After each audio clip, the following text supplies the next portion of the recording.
विशेषतः राज्यातील महानगरपालिकांच्या सार्वत्रिक निवडणुकांसंदर्भात आज मी इथे संवाद आपल्याशी साधणार आहे। आपल्याला सांगायचं आहे की महाराष्ट्र राज्यातील 29 महापालिकाच्या निवडणुकीसंदर्भात ही पत्रकार परिषद आहे। त्यामधील 27 महानगरपालिकांची मुदत संपलेली आहे। 5 महापालिकांची 2020 मध्येच मुदत संपली होती। 18 महापालिकांची मुंबईसहित 2022 मध्ये मुदत संपली आहे आणि 4 महापालिकांची मुदत ही 2023 मध्ये संपली होती। जालना आणि इचलकरंजी या 2 नवनिर्मित महापालिका आहेत आणि त्यांच्या संदर्भात पण आज मी माहिती सांगणार आहे। बृहन्मुंबई महानगरपालिकामध्ये प्रभागामध्ये 1 सदस्यीय प्रभाग आहेत आणि यामुळे बृहन्मुंबई महानगरपालिकेसाठी प्रत्येक मतदाराला फक्त 1 मत द्यावं लागेल। 28 महापालिका या बहुसदस्यीय आहेत आणि बहुतांश महापालिकेमध्ये एका प्रभागामध्ये 4 उमेदवार निवडून द्यायचे आहेत। त्या महापालिकेमधील काही प्रभाग असे आहेत की जिथे 3 उमेदवार असतील, काही प्रभाग असे असतील की जिथे 5 उमेदवार असतील। त्यामुळे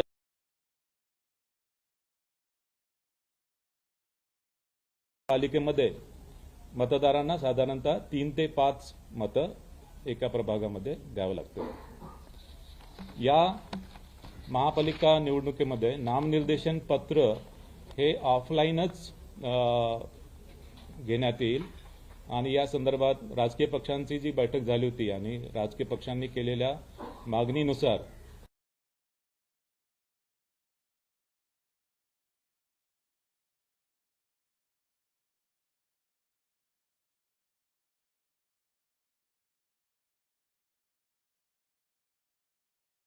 जात वैधता प्रमाणपत्र त्यांना सादर करणे आवश्यक आहे।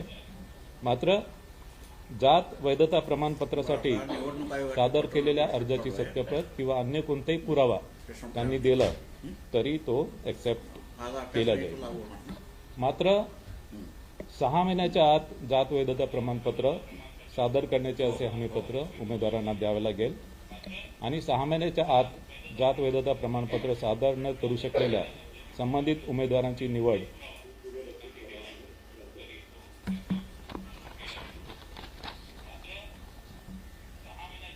या निवडणुकीमध्ये एकूण मतदार हे 3,48,78,017 असणार आहे। त्यापैकी पुरुष मतदार 1,81,93,666 असतील, स्त्री मतदार 1,66,79,755 असतील आणि इतर मतदार 4,590 असतील। या निवडणुकीमध्ये 39,147 इतके मतदान केंद्र निश्चित करण्यात आलेले आहे। ही निवडणूक इलेक्ट्रॉनिक वोटिंग मशीनच्या माध्यमाने घेतली जाईल आणि त्यासाठी कंट्रोल युनिट 43,958 असतील, बॅलेट युनिट 87,916 असतील। बृहन्मुंबई महानगरपालिकेसाठी मतदान केंद्र एकूण 10,111 मतदान केंद्रे निश्चित करण्यात आलेली आहेत। यामध्ये बृहन्मुंबई महानगरपालिकेसाठी कंट्रोल युनिट 11,349 असतील, बॅलेट युनिट 22,698 असतील।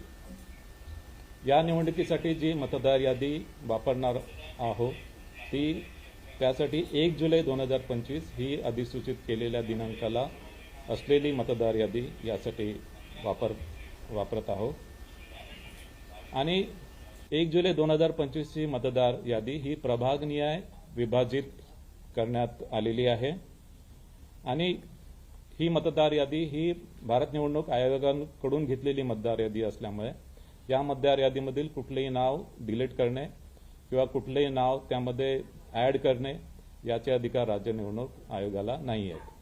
मात्र चुकीने एका प्रभागामधील मतदार दुसऱ्या प्रभागामध्ये जर गेले असतील ते बदल करण्याचे अधिकार आहे।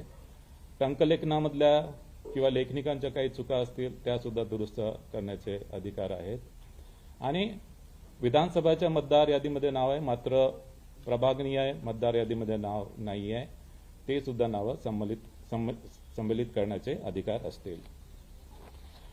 या निवडणुकीसाठी मतदार यादीमधील संभाव्य दुबार मतदारांची ओळख केलेली आहे आणि संभाव्य दुबार मतदार यांच्या नावासमोर डबल स्टार असं त्यावर मार्क करण्यात आलेलं आहे आणि संभाव्य दुबार मतदारांच्या संदर्भात जी प्रक्रिया आहे की संभाव्य दुबार मतदारांमध्ये महापालिका आयुक्तांच्या मार्फत संभाव्य दुबार मतदारांच्या घरी जाऊन सर्वेक्षण केलेले आहे आणि त्यामध्ये दुबार मतदारांना विचारून तो कुठल्या मतदान केंद्रावर मत देईल या संदर्भात त्याच्याकडून लिहून घेण्यात आलेलं आहे आणि त्या मतदान केंद्राच्या व्यतिरिक्त इतर कोणत्याही मतदान केंद्रावर त्याला मतदान करू दिलं जाणार नाही.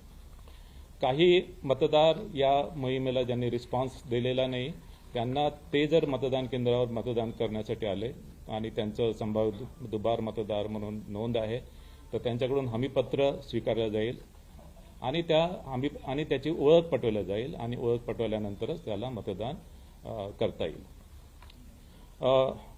संभाव्य दुबार मतदार जे आहेत ते काही महानगरपालिकेमध्ये मोठ्या प्रमाणात आयडेंटिफाय झालेत.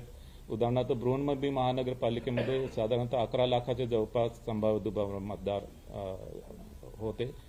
मात्र बृहन्मुंबई महानगरपालिकेने यासाठी सॉफ्टवेअरचं एक टूल डेव्हलप केलं आणि त्या सॉफ्टवेअर टूलच्या माध्यमाने आणि फील्ड व्हेरिफिकेशनच्या माध्यमाने त्यांची जी संभाव्य दुबार मतदारांची यादी आहे असेसमेंटप्रमाणे फक्त 7% त्या यादीपैकी 7% फक्त ऍक्च्युअल दुबार मतदार त्यांना आढळून आले. थोड्या बहुत फरकाने इतर सुद्धा महापालिकांमध्ये अशाच प्रकारची परिस्थिती आहे. मतदारसाठी वोटर सर्चची जी फॅसिलिटी आहे ती राज्य निवडणूक आयोगाचं जे पोर्टल आहे त्या पोर्टलवर मतदारांची वोटर सर्च फॅसिलिटी उपलब्ध करण्यात आलेली आहे आणि यामध्ये मतदारांचं संपूर्ण नाव किंवा ईपिक क्रमांक टाकून सर्च फॅसिलिटी उपलब्ध करण्यात आली आहे. याशिवाय आयोगाने मताधिकार म्हणून एक मोबाईल ॲप डेव्हलप केलेला आहे आणि या मोबाईल ॲपच्या माध्यमाने सुद्धा मतदारांना त्यांचं नाव, त्यांचं प्रभाग कुठल्या प्रभागामध्ये आहे आणि मतदान केंद्र कोणते आहे हे त्यांना या मताधिकार मोबाईल ॲपच्या माध्यमाने उपलब्ध होणार आहे. हे मोबाईल ॲप सध्या अँड्रॉइड प्लॅटफॉर्मवर अवेलेबल आहे आणि हे iOS प्लॅटफॉर्मवर सुद्धा अवेलेबल आम्ही करून देतो आहे. मतदार जनजागृतीसाठी वेगवेगळे क्रिएटिव्ह रील्स आणि गीत आयोगाच्या माध्यमाने तयार केलेले त्याचा वापर करणार आहोत आणि याशिवाय महापालिका आयुक्तांना 32 विविध प्रकारच्या ज्या मीडिया ऍक्टिव्हिटीज आहेत त्याच्या माध्यमाने सुद्धा मतदार जनजागृती करण्यासाठी त्यांना आपण निर्देश दिलेले आहे. मतदान केंद्रावर ज्येष्ठ नागरिक व दिव्यांगासाठी पूर्ण सुविधा पुरवण्यात येणार आहे. त्यामध्ये तान्याबाळासह असणाऱ्या स्त्रिया, गरोदर स्त्रिया, ज्येष्ठ नागरिक आणि दिव्यांग यांना मतदान केंद्रावर मतदान करण्यासाठी प्राधान्य दिले जाणार आहे. प्रत्येक मतदान केंद्रावर रॅम्प आणि व्हीलचेअर जिथे आवश्यक असेल ती व्यवस्था करण्यात येणार आहे आणि प्रत्येक मतदान केंद्रावर जे अश्युअर्ड मिनिमम फॅसिलिटीज आहे त्याच्यामध्ये विजेची व्यवस्था आहे, पिण्याचं पाणी आहे, सावलीची सुविधा आहे, शौचालयाची व्यवस्था आहे, या सुविधा उपलब्ध आहे. काही मतदान केंद्र हे आदर्श मतदान केंद्र म्हणून असतील आणि काही मतदान केंद्र हे पिंक मतदान केंद्र किंवा गुलाबी मतदान केंद्र असतील. या मतदान केंद्रामध्ये मतदान केंद्रातील सर्व अधिकारी कर्मचारी, सर्व सुरक्षा कर्मचारी हे महिला असतील. या निवडणुकीसाठी निवडणूक निर्णय अधिकारी म्हणून 290 अधिकाऱ्यांची नेमणूक करण्यात आलेली आहे आणि सहाय्यक निवडणूक निर्णय अधिकारी म्हणून 870 अधिकाऱ्यांची नेमणूक करण्यात आली आहे. याशिवाय या निवडणुकीसाठी 1,96,605 इतके कर्मचारी निश्चित करण्यात आलेले आहे. प्रचार कालावधी संपल्यानंतर मुद्रित, इलेक्ट्रॉनिक आणि समाज माध्यमाद्वारे प्रचारविषयक जाहिराती प्रसारित करता येणार नाही. या निवडणुकीसाठी मतदान समाप्तीच्या 48 तास अगोदर प्रचारावर निर्बंध राहणार आहे.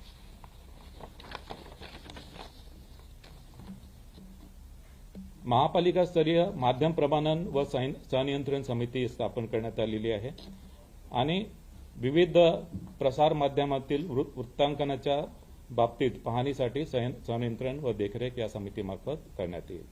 राज्यस्तरीय माध्यम प्रमाणन व संनियंत्रण समिती सुद्धा स्थापन करण्यात आलेली आहे। याशिवाय राजकीय पक्षांशी वेळोवेळी संवाद साधण्यात आलेला आहे। राजकीय पक्षांसोबत बैठका घेऊन त्यांच्या सुद्धा सूचना विचारात घेण्यात आलेल्या आहे। स्टार कॅम्पेनरची संख्या ही 20 वरून 40 करण्यात आलेली आहे। आता मी थोडक्यात आकडेवारी सांगतो। एकूण महानगरपालिका ज्यांची निवडणूक होणार आहे त्या 29 आहेत। एकूण जागा म्हणजे एकूण जागा ज्यासाठी निवडणूक होणार आहे ते 2869 जागांसाठी निवडणूक होणार आहे। त्यामध्ये महिला 1442, अनुसूचित जाती 341, अनुसूचित जमाती 77 आणि नागरिकांचा मागास प्रवर्ग 759। एकूण महानगरपालिका 29, एकूण जागा 2869, महिला 1442, अनुसूचित जाती 341, अनुसूचित जमाती 77, नागरिकांचा मागास प्रवर्ग 759। या निवडणुकीमध्ये ज्या निवडणुकीच्या खर्चावर जी मर्यादा आहे, बृहन्मुंबईसह अ वर्ग महानगरपालिकेसाठी 15 लाख, ब वर्ग महानगरपालिकेसाठी 13 लाख, क वर्ग महानगरपालिकेसाठी 11 लाख आणि ड वर्ग महानगरपालिकेसाठी 9 लाख। आजपासून संबंधित सर्व 29 महानगरपालिका क्षेत्रात आचारसंहिता लागू करण्यात आली आहे आणि जरी आचारसंहिता या 29 महानगरपालिका क्षेत्रापुरती जरी असेल तरी या महानगरपालिका क्षेत्राबाहेर जर एखादी घटना किंवा एखादा कार्यक्रम किंवा एखादी घोषणा अशा प्रकारे करण्यात आली की जी महानगरपालिकेच्या मतदारांवर प्रभाव करणारी आहे तर त्यावर सुद्धा आचारसंहिता लागू होणार आहे। मात्र ही आचारसंहिता नैसर्गिक आपत्तीच्या उपाययोजना आणि ज्या वेगवेगळ्या प्रकारच्या ज्या डिझास्टर्स येतात त्यासाठी मदतीसाठी ही आचारसंहिता यामध्ये आडकाठी असणार नाही। आता मी निवडणुकीचा कार्यक्रम आपल्याला सांगतो आहे आणि हा निवडणुकीचा कार्यक्रम बृहन्मुंबई महानगरपालिका आणि तसेच इतर महानगरपालिका या दोघांसाठी हा कार्यक्रम मी सांगतो आहे। नामनिर्देशन पत्र स्वीकारणे याचा कालावधी आहे 23 डिसेंबर ते 30 डिसेंबर 2025। 23 डिसेंबर ते 30 डिसेंबर 2025 नामनिर्देशन पत्र स्वीकारण्याचा कालावधी 23 डिसेंबर ते 30 डिसेंबर 2025। नामनिर्देशन पत्राची छाननी होणार आहे 31 डिसेंबर 2025। नामनिर्देशन पत्राची छाननी 31 डिसेंबर 2025। उमेदवारी माघारीची मुदत असणार आहे 2 जानेवारी 2026। उमेदवारी माघारीची मुदत 2 जानेवारी 2026। निवडणूक चिन्ह वाटप व अंतिम उमेदवारांची यादी 3 जानेवारी 2026। निवडणूक चिन्ह व अंतिम उमेदवारांची यादी 3 जानेवारी 2026। मतदानाचा दिनांक 15 जानेवारी 2026। मतदानाचा दिनांक 15 जानेवारी 2026। मतमोजणीचा दिनांक 16 जानेवारी 2026। मतमोजणीचा दिनांक 16 जानेवारी 2026। आता मी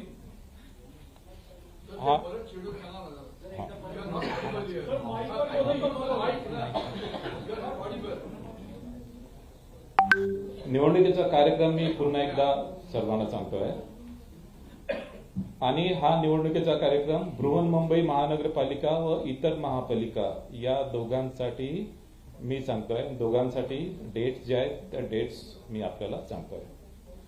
नामनिर्देशन पत्र स्वीकारणे 23 डिसेंबर ते 30 डिसेंबर 2025। नामनिर्देशन पत्र स्वीकारणे 23 डिसेंबर ते 30 डिसेंबर 2025। नामनिर्देशन पत्राची छाननी 31 डिसेंबर 2025। उमेदवारी माघारीची मुदत 2 जानेवारी 2026. उमेदवारी माघारीची मुदत 2 जानेवारी 2026. निवडणूक चिन्ह वाटप व अंतिम उमेदवारांची यादी. निवडणूक चिन्ह वाटप व अंतिम उमेदवारांची यादी 3 जानेवारी 2026. निवडणूक चिन्ह वाटप व अंतिम उमेदवारांची यादी 3 जानेवारी 2026. मतदानाचा दिनांक 15 जानेवारी 2026. मतदानाचा दिनांक 15 जानेवारी 2026. मतमोजणीचा दिनांक 16 जानेवारी 2026. मतमोजणीचा दिनांक 16 जानेवारी 2026. आता हीच माहिती मी निवडणुकीच्या कार्यक्रमाची माहिती मी हिंदीमध्ये आपल्याला देतो आहे. राज्य की बृहन्मुंबई महानगरपालिका सहित 29 महानगरपालिका का चुनाव कार्यक्रम मैं घोषित कर रहा हूं. नामांकन पत्र जमा करना 23 दिसंबर से 30 दिसंबर 2025. नामांकन पत्र जमा करना 23 दिसंबर से 30 दिसंबर 2025. नामांकन पत्रों की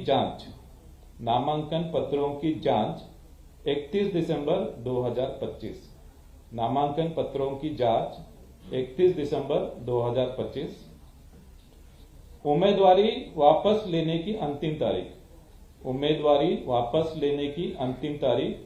2 जनवरी 2026. उम्मीदवारी वापस लेने की अंतिम तारीख 2 जनवरी 2026. चुनाव चिन्ह वितरित करना और उम्मीदवारों की अंतिम सूची. चुनाव चिन्ह वितरित करना और उम्मीदवारों की अंतिम सूची 3 जनवरी 2026.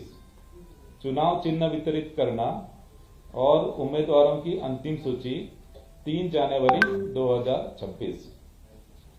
चुनाव की तारीख 15 जनवरी 2026. चुनाव की तारीख 15 जनवरी 2026. मतगणना 16 जनवरी 2026. मतगणना 16 January 2026. Now I will tell this election program in English. I am declaring the election schedule of 29 municipal corporation in Maharashtra. Filing of nomination 23rd December to 30th December 2025. Filing of nomination 23rd December to 30th December 2025. Scrutiny of nomination 31st December 2025. Scrutiny of nomination 31st December 2025. Withdrawal of candidature 2nd January 2026. Withdrawal of candidature 2nd January 2026. Allotment of election symbol and final list of contesting candidate. Allotment of election symbol and final list of contesting candidate 3rd January 2026. Allotment of election symbol and final list of contesting candidate 3rd January 2026. Date of poll 15th January 2026. Date of poll 15th January 2026. Counting of votes 16th January 2026. Counting of votes 16th January 2026. So this is the election schedule. तर अशा प्रकारे हा निवडणूक कार्यक्रम घोषित करण्यात आलेला आहे आणि यानंतर आपण प्रश्नोत्तराला सुरुवात करू.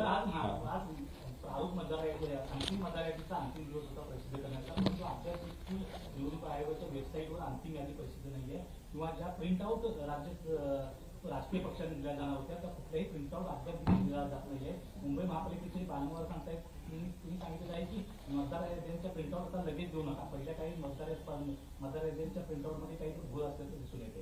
हे नसताना अचानकपणे तुम्ही एवढी घाई गडबड का करतायत असं एक फक्त बृहन्मुंबई महानगरपालिकेच्या संदर्भात मतदार यादींच्या याच्यामध्ये टेक्निकल इश्यू होता. तो टेक्निकल इश्यू सॉर्ट आउट झालेला आहे आणि आता कुठल्याही प्रकारचा टेक्निकल इश्यू त्याच्यामध्ये राहिलेला नाही आणि मतदार यादींबाबत कुठल्याही प्रकारचा घोळ नाही आहे आणि जो थोडा एक इश्यू आलेला होता तो आम्ही सॉर्ट आउट केलेला आहे.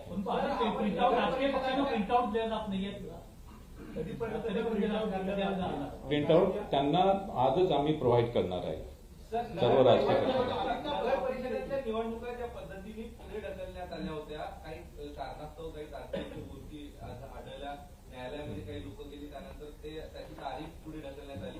तशा पद्धतीचा व्यत्यय या महानगरपालिका निवडणूक कार्यक्रमामध्ये येऊ नये यासाठी निवडणूक आयोगाने काही विशेष खबरदारी यावेळी घेतली आहे का? नगर परिषद नगरपंचायतच्या निवडणुकीच्या संदर्भात जी निवडणूक पुढे ढकलल्या गेली त्यामध्ये कारण होतं की त्याच्यामध्ये अपील जे आहे ते अपील ऍक्च्युली ज्याप्रमाणे 3 दिवसाच्या आतमध्ये निघायला पाहिजे होते ते अपील वेळोवेळी निकाली निघालेले नाहीये आणि त्याच्यामुळे त्यांना जो विड्रॉलचा जो पिरियड आहे तो विड्रॉलचा पिरियड पुरेसा मिळाला नाही. त्याच्यामुळे त्या निवडणुका पुढे ढकलण्यात आल्या होत्या. यामध्ये नगर परिषदेमध्ये 6,800 जागांसाठी निवडणूक होती आणि जी निवडणूक पुढे ढकलण्यात आली ती 154 जागांसाठी, ती फक्त 2% जागांसाठी ती निवडणूक पुढे ढकलण्यात आली होती. महानगरपालिकेच्या संदर्भात कुठल्याही प्रकारचा कायदेशीर विषय किंवा कुठल्याही प्रकारचा याच्यामध्ये अॅनोमली होणार नाही याची पूर्ण आम्ही दक्षता घेतली आहे आणि पूर्ण दक्षता घेऊनच हा कार्यक्रम आम्ही जाहीर केलेला आहे.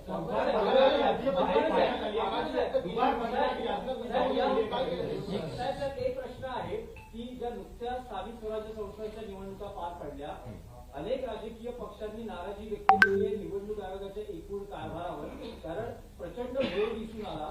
मग निवडणुका काही ठिकाणी पुढे ढकलणं असेल, काही ठिकाणी जो ब्रीथिंग पिरियड असतो प्रचार समाप्तीचा तो रात्री 10 वाजेपर्यंत होता आणि दुसऱ्या दिवशी सकाळी पुन्हा 7ला मतदान सुरू झालं. परत निवडणुकीचा निकाल घोषित करणं सुद्धा तुम्हाला 21 तारखेला ती तारीख पुढे ढकलावी लागली. या सगळ्या कारभारावर अनेक राजकीय पक्षांनी नाराजी व्यक्त केलेली आहे. मुख्यमंत्र्यांचं मत काय? मुख्यमंत्र्यांनी नाराजी व्यक्त केली. यामध्ये ऍक्च्युली जी निवडणूक पुढे ढकलण्यात आली त्यामध्ये त्याला कारण होतं, कारण की ज्या ठिकाणी अपील फाईल झालेले होते त्या अपील डिसाईड करण्यासाठी उशीर झाला आणि तो अपील डिसाईड करण्यासाठी उशीर झाला म्हणून तिथे उमेदवारी मागे घेण्याची विड्रॉलसाठी जी 3 दिवसाची जी मुदत आहे रूल नंबर 17(ब) प्रमाणे 3 दिवसाची मुदत तिथे देता आली नाही आणि त्याच्यामुळे त्या निवडणुका आपण पुढे ढकलल्या. ऍक्च्युली ज्या निवडणुका पुढे ढकलल्या नाही त्यांचं जे मतमोजणीचं जे काम आहे ते आम्ही 3 डिसेंबरलाच ठेवलेलं होतं. मात्र माननीय उच्च न्यायालयाच्या आदेशाप्रमाणे ही जी मतमोजणी आहे मतमोजणी आता ज्या निवडणुका पुढे ढकलल्या आहेत त्या सर्व आणि 2 डिसेंबरला जे मतदान झालेलं आहे आणि आता 20 डिसेंबरला ज्या निवडणुका होणार आहे यानंतर सर्वांचंच मतमोजणी ही 21 डिसेंबर रोजी होणार आहे.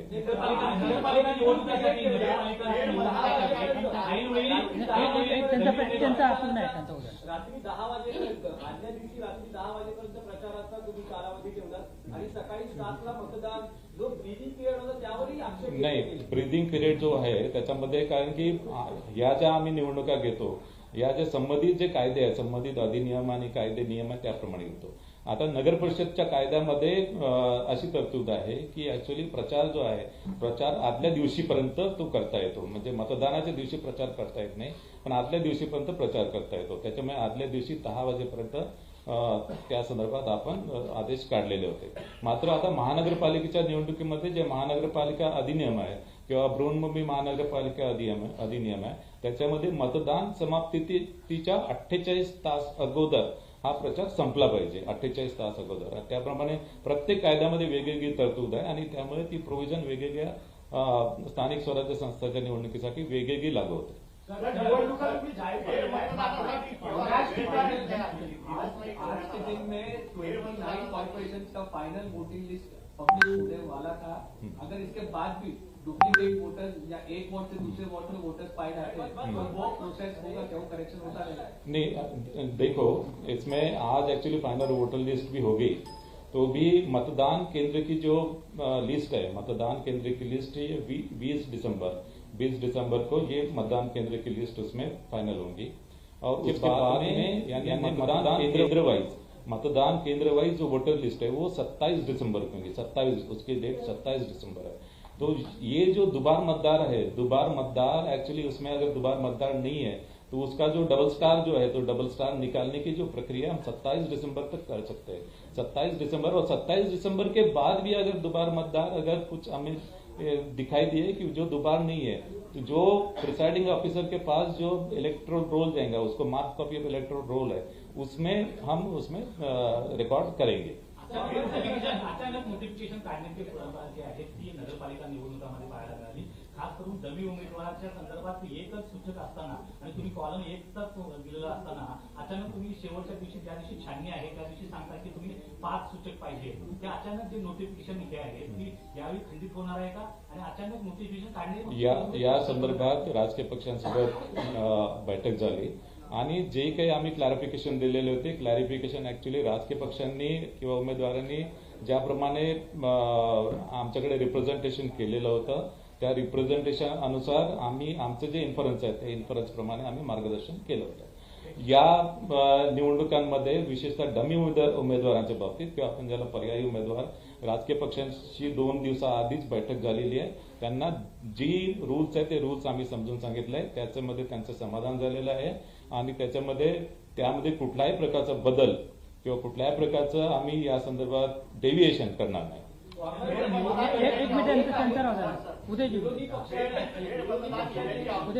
मतदार याद्यांमधल्या घोळासंदर्भात अनेकदा तुमच्या भेटी घेतलेल्या आहेत, त्यात अनेक राजकीय पक्ष आहेत। अशा सगळ्या राजकीय पक्षांचं निवडणूक आयोगाचं समाधान केलं आहे का? आणि आज पत्रकार परिषदेतून तुम्ही आश्वस्त करू शकता का या राजकीय पक्षांना की हे सगळे मतदार याद्यांमधले घोळ मिटवण्यात आलेले आहेत? राजकीय पक्षांची बैठक मी निवडणूक घोषित करण्यापूर्वी केली, त्यासाठीच मी राजकीय पक्षांचा विश्वास संपादन करूनच ही निवडणूक घोषित केलेली आहे।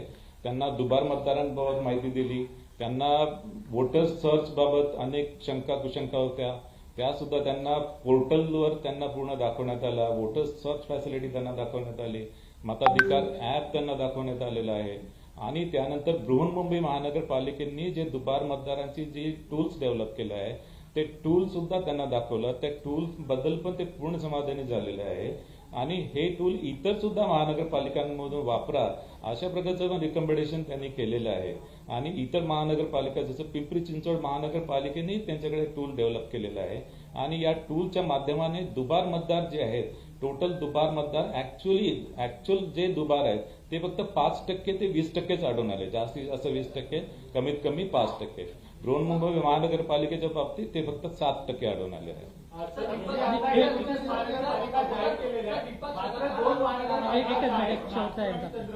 याचं आरक्षण देखील 50%पेक्षा जास्त आहे, तर त्यामुळे पुन्हा त्या कोर्टातून कुठला त्रास होऊ शकतो का आणि त्यासाठी पुन्हा काही प्रक्रिया करावी लागणार आहे का? यामध्ये नागपूर आणि महानगरपालिकेचं 50%पेक्षा जास्त आरक्षण आहे। यामध्ये माननीय सर्वोच्च न्यायालयाने जे आदेश दिलेले आहे, सर्वोच्च न्यायालयाने आदेश दिलेले आहे की जरी ज्या महानगरपालिकांचं आरक्षण 50%च्या वरती जरी जात असेल तरी त्यांच्या निवडणुका तत्काळ कंडक्ट करण्याचे त्यांनी निर्देश दिलेले आहेत आणि या सर्व निवडणुका या माननीय सर्वोच्च न्यायालयाच्या अंतिम आदेशाच्या अधीन असतील।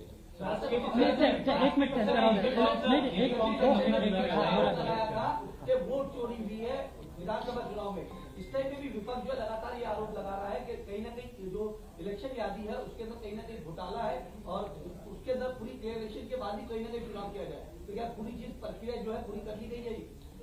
देखिए, ये जो एक्चुअली जो वोटर लिस्ट जो है, वोटर लिस्ट हम 1 जुलाई 2025 की जो वोटर लिस्ट है वो actually election commission of India की जो वोटर लिस्ट है वही हम यूज कर रहे हैं। इसमें अभी दुबार मतदार को हमने आइडेंटिफाई किया, उसके ऊपर कार्यवाही चालू है और इसके इसमें और एक ऐसी आपत्ति है कि एक्चुअली जैसे नवी मुंबई महानगर पालिका में एक ऐसा हमको इसमें रिप्रेजेंटेशन आया था कि महापालिका आयुक्त है, महापालिका आयुक्त के घर में 150 मतदार दिखाई दिए, लेकिन एक्चुअली उसमें हमने उसका इन्वेस्टिगेशन किया। उसमें ऐसा है कि वहां पे जो सेक्शन एड्रेस है वो सेक्शन एड्रेस एक्चुअली वो एक्चुअल वोटर का एड्रेस नहीं होता है। सेक्शन एड्रेस एक लैंडमार्क टाइप का होता है, उसमें 2-3 लैंडमार्क ऐसे उसमें मेंशन होता है और वो एक्चुअली सेक्शन एड्रेस के अगेंस्ट में वो 150 मतदार उसमें निकले थे। यानी ऐसा नहीं कि हर मतदार का जो एड्रेस है वो महानगर पालिका आयुक्त का निवास स्थान, ऐसे नहीं था। वो एक है। दूसरा ऐसा उसमें और एक एक्चुअली उसमें रिप्रेजेंटेशन आया था कि वहां पे नवी मुंबई महापालिका में टॉयलेट में एक्चुअली 10 मतदार दिखाई दिए है, लेकिन एक्चुअली वो जो टॉयलेट की जो बिल्डिंग थी, टॉयलेट की बिल्डिंग के ऊपर फर्स्ट फ्लोर और सेकंड फ्लोर वहां पे एक्चुअली लोग रहते थे और वहां पे तब वो रजिस्ट्रेशन हुए थे और इसके कारण वो एक्चुअली टॉयलेट का एड्रेस वो टॉयलेट के ऊपर रहते थे फर्स्ट और सेकंड फ्लोर, बाद में वो वहां से निकल गए। तो ऐसा एक मिनिट बाकीच्यांना पण थोडंसं विचारणार आहे, थोडंसं उद्या थांबा। I think this side will take सरकारी अफसर जो होते हैं जो आपकी नियात दी गई है उससे ज्यादा भी समय तक टिके रहते हैं। चुनाव का जब ऐलान होता है तो इंटरनल ट्रांसफर होता है, घूम फिर के वो तो वहीं रहते हैं। तो क्या ये ईमानदारी ये चीज पर अमल किया जा रहा है कि आपने जो गाइडलाइंस उन अफसरों की नियुक्ति को लेकर बनाई है? नहीं, अफसर के नियुक्ति के लिए गाइडलाइंस है और एक्चुअली जो अफसर उसको जो 5 साल हो गया है या कुछ केस में 3 साल, कुछ केस में 5 साल, तो उनको वहां पे हमने तबादला करने का पॉलिसी है और उसके अनुसार राज्य सरकार ने उनका तबादला किया है। तुम्ही राष्ट्रीय पक्षाने ईबी फॉर्म दिलेला आहे, त्या ईबी फॉर्म मध्ये जे नमुने आहेत त्यामध्ये म्हटलं गेलेलं आहे की कुठल्याही महापालिकेमध्ये थेट महापौर पदाची निवडणूक नाही आहे, परंतु आता तुम्ही जे ईबी फॉर्मचं नमूद दिले गेलं आहे त्यामध्ये थेट महापौर म्हणजे महापौर पदासाठी देखील नाव लिहिलेलं आहे। नाही, हे चुका नाही आहे, कारण की हे जे सर्व नियम अधिनियम राज्य शासन आहे।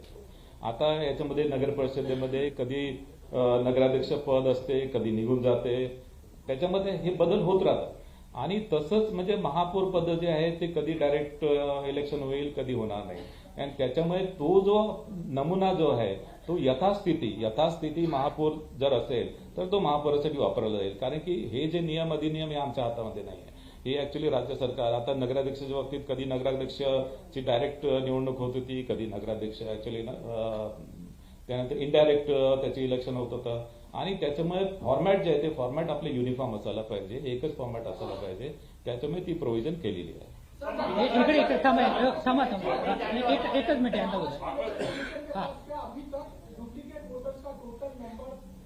मैंने आपको बताया डुप्लीकेट वोटर जो है, डुप्लीकेट नहीं दुबार वोटर जो है, यानी संभाव्य दुबार ऑन एंड अराउंड 15 लाख है, ऑन एंड अराउंड 15 लाख। उसमें से ये 15 लाख ऑल ओवर महाराष्ट्र की फिगर बताओ, उसमें से मुंबई का जो है, मुंबई का 11.5 लाख अकेला मुंबई का है और उसमें 11.5 लाख में मुंबई ने जो एक्सरसाइज किया है उसमें वो एक्सरसाइज में उनको ऐसा दिखाई दिया है कि एक्चुअल दुबार जो है वो सिर्फ 70,000 to 80,000 है। 31 जानेवारीपर्यंत स्थानिक स्वराज्य संस्थांच्या निवडणुका पूर्ण होतील का सर्वोच्च न्यायालयाने दिलेल्या निर्णयानुसार? आणि दुसरं, यामध्ये फेरमतदान जर करायची गरज पडली तर त्याची तारीख स्पेसिफिक असेल का? यामध्ये बघा 31 जानेवारी 2026 पर्यंत सर्व निवडणुका घ्यायच्या आहेत। आम्हाला नगर परिषद नगरपंचायतच्या निवडणुका ऍक्च्युली मोस्टली 90% आम्ही घेतलेल्या आहेत, आता 10% शिल्लक आहे, ते आपण 20 तारखेला घेणार आहे आणि 21 तारखेला निकाल लागणार आहे। सेकंड एक minute let me complete. Second, महानगरपालिकेचं जे आहे, महानगरपालिकेचं आताच आपण घोषित केलेलं आहे ते सुद्धा 31 जानेवारीच्या आधी होईल। आता जिल्हा परिषद पंचायत समितीच्या बाबतीत माननीय सर्वोच्च न्यायालयाने आदेश दिलेला आहे की फक्त ज्या जिल्हा परिषद पंचायत समिती याचं रिझर्वेशन जे आहे 50%च्या आतमध्ये जिथे आहे तिथेच तुम्ही घ्या। आता या जिल्हा परिषद पंचायत समिती ज्याच्यामध्ये रिझर्वेशन 50%च्या आतमध्ये आहे त्या फक्त 12 जिल्हा परिषद आहेत आणि या 12 जिल्हा परिषदचं नियोजन आम्ही करतो आहे। आमची अडचण आहे की या निवडणुका जसं विधानसभा लोकसभेच्या निवडणुका असतात त्याच्यापेक्षा खूप कॉम्प्लेक्स या निवडणुका असतात, ज्याच्यामध्ये एकेका प्रभागामध्ये 4 उमेदवार आपल्याला निवडून द्यायचा असतो। नगर परिषद नगरपंचायतमध्ये 1 अध्यक्ष आणि 2 मेंबर निवडून द्यायचा आहे। जिल्हा परिषदमध्ये 1 एक गटासाठी आहे आणि एक गणासाठी. आणि या इतक्या कॉम्प्लेक्स असल्यामुळे फार मोठ्या प्रमाणात आपल्याला अधिकाऱ्यांची गरज भासते. आणि आता ज्या जिल्हा परिषदा या 50%च्या आतमध्ये आहे, या अशा जिल्हा परिषदा आहे तिथे महानगरपालिका सुद्धा आहे. आणि त्याच्यामुळे आणि या बहुतांश पश्चिम महाराष्ट्र, कोकण आणि संभाजीनगर मधील काही जिल्हे यामध्ये येत आहेत. आणि त्याच्यामध्ये त्या जिल्ह्यामध्ये महानगरपालिका सुद्धा असल्यामुळे आम्हाला अधिकाऱ्यांची जी कमतरता आहे, अधिकाऱ्यांची कमतरता भासते. त्याचं नियोजन आम्ही करतोय. एकदा अधिकारी आम्ही 1-2 दिवसामध्ये पुन्हा बसणार आहे विभागीय आयुक्तांसोबत बैठक घेऊन. आणि अधिकारी उपलब्ध झाल्याबरोबर आम्ही त्या सुद्धा निवडणुका, आम्ही या 12 जिल्हा परिषद निवडणुका सुद्धा आम्ही घोषित करू. आणि 31 जानेवारीपर्यंत आम्हाला करावंच लागेल कुठल्या परिस्थितीत. निवडणूक घ्यायची गरज पडली तर तारखेची तिथे आता जी घोषित केली त्यामध्ये यामध्ये काय असतं की फेर निवडणूक जर एखाद्या पोलिंग स्टेशनमध्ये समजा काही इश्यू आला आणि तिथे त्या पोलिंग स्टेशन मधला जर पुन्हा निवडणूक जर घ्यायची असेल तर आपण ऍक्च्युअली मतमोजणी जी आहे ते मतमोजणी आपली सुरू असते. आणि मात्र आपण दुसऱ्या दिवशी त्या ठिकाणी त्या पोलिंग स्टेशनवरचं आपण पोलिंग घेतो. सर, ये सभी 29 कॉर्पोरेशन अभी भी लिस्ट फाइनल कर रही है, तो ऐसे में आपको लगता नहीं कि इलेक्शन आज ही अनाउंस कर देना है जल्दबाजी? नहीं, एक्चुअली ये जो अंतिम मतदार यादी है सभी 29 महानगर पालिका की फाइनल हो गई है. और उसके बाद में भी 27 तारीख तक, 27 दिसंबर तक ये पोलिंग स्टेशन वाइज एक्चुअली यादी जो है वो पोलिंग स्टेशन वाइज यादी ये फाइनल हो जाएगी. नगरपालिका निवडणुकामध्ये पैशाचा भरमसाठ वापर झाल्याचं पाहायला मिळालं. त्याच्या प्रकारचे व्हिडिओ देखील समोर आलेले आहेत. अनेक ठिकाणी कारवाई केल्याचे केवळ दिखावा झाला, परंतु महापालिका निवडणुकामध्ये यामध्ये प्रचंड अशा प्रकारचा पैशाचा वापर जो आहे तो अधिक होऊ शकतो. त्या संदर्भात अधिक काळजी घेणं गरजेचं वाटतं का? आणि तशा प्रकारचं नियोजन निवडणूक आयोगाकडून केलं जाते का? कारण या सर्वाधिक जास्त नगरपालिका निवडणुकामध्ये सर्वाधिक जास्त आरोप केले गेले की पैशाचा वाटप झालेला आहे मतदारांना. नगर परिषद नगर पंचायतीमध्ये साधारणतः ऍक्च्युली ज्या आपण काळजी घेतली होती त्याप्रमाणेच महानगरपालिकेच्या इलेक्शनमध्ये पण आपल्याकडे flying squad, static surveillance team आणि आपला या पैशांच्या वाटपांसंदर्भात आपण सर्व बँक आहेत किंवा मग ज्या पतसंस्था आहे यावर पूर्ण आपलं नियंत्रण आणि मॉनिटरिंग याच्यामध्ये आहे. आणि या संदर्भात नगर परिषद नगरपंचायती संदर्भात ऍक्च्युली अराउंड 2.5 कोटी यामध्ये हस्तगत जप्त सुद्धा करण्यात आले होते. आणि त्या संदर्भात संबंधितांविरुद्ध कार्यवाही सुद्धा करण्यात आली आहे. इन्कम टॅक्स डिपार्टमेंट कडे केस देण्यात आली, काही ठिकाणी गुन्हे सुद्धा दाखल करण्यात आले. आणि यावर आणि विशेष करून एअरपोर्ट आणि बस स्टेशन आणि रेल्वे स्टेशन यावर सुद्धा आपलं त्याच्यामध्ये पथक राहणार आहे. एक मिनिट इकडचे एक उद्या But the political party guys have been claiming against each other. The use of money was so blatant. काही ठिकाणी 5,000 पर वोट, 10,000 वोट, 15,000 वोट हे सगळं तिथे विजिबल आहे. तुमच्या मशिनरीला काही दिसणार नाही. What is the identification? ह्या संदर्भात तुम्ही काही मेजर्स घेतलेले आहेत का? हे जे तुम्ही सांगताय ते सगळे नुसते टोटल आहेत की 2.5 कोटीचं फक्त हे झालं. पण this is the money being circulated ते कॅन्डिडेट सांगतायत स्वतः. तर त्या संदर्भात नाही, आता नगर परिषद नगर पंचायतीच्या बाबतीत आचारसंहिता भंगाच्या एकूण 29 तक्रारी आपल्याकडे आलेल्या होत्या. त्यापैकी 11 तक्रारी निकाली निघालेल्या आहे.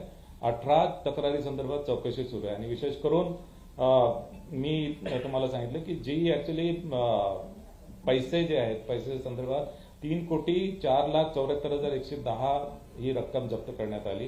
त्यामध्ये इन्व्हेस्टिगेशन सुद्धा झालं आहे.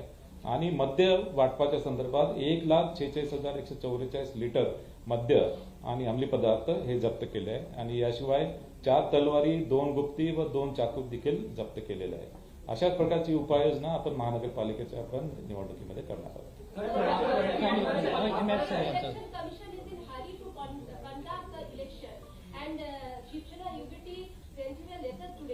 And they are mentioning that such action raised doubts about the credibility of the election process. What will be your answer on that? No, actually, basically, we have assessed everything. We have assessed the manpower requirement. We have assessed the electoral roll. And actually, we have also identified Dubar voters, and the exercise of Dubar voter has also been undertaken. And as far as the electronic voting machine, that also we have assessed. So sufficient number of electronic voting machine is available. Error-free electoral roll is there. And we have to conduct these elections under any circumstances before 31st January as per Honorable Supreme Court mandate. So actually, basically, all the preparations for the elections are there. And when we were ready for the election, then only we have declared the elections. The app and the voting site that you mentioned, the website in which anomalies will be regularized. What are the steps that are being taken to release these anomalies?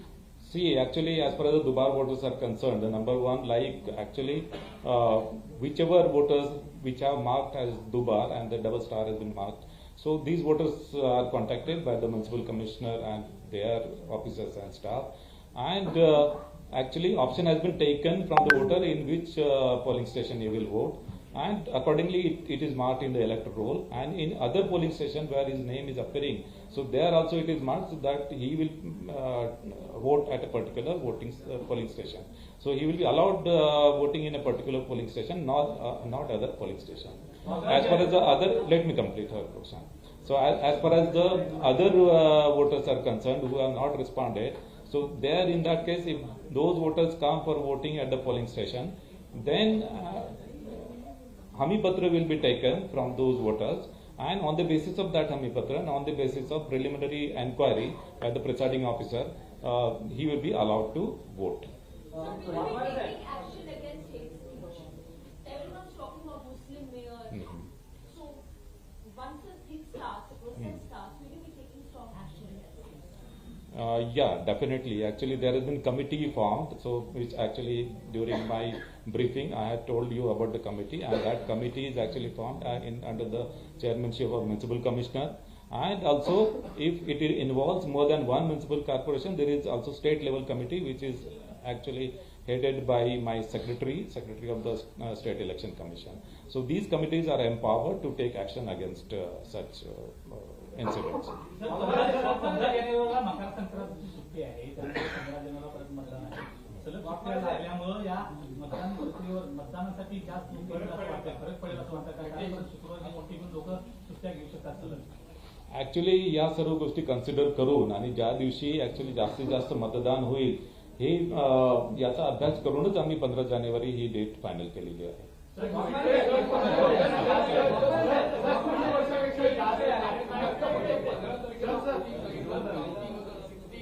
Just for the readers, can you just narrate what's the timing for the counting and what's the timing for the voting? हा एक प्रश्न sir. आणि दुसरा, as you are very much here.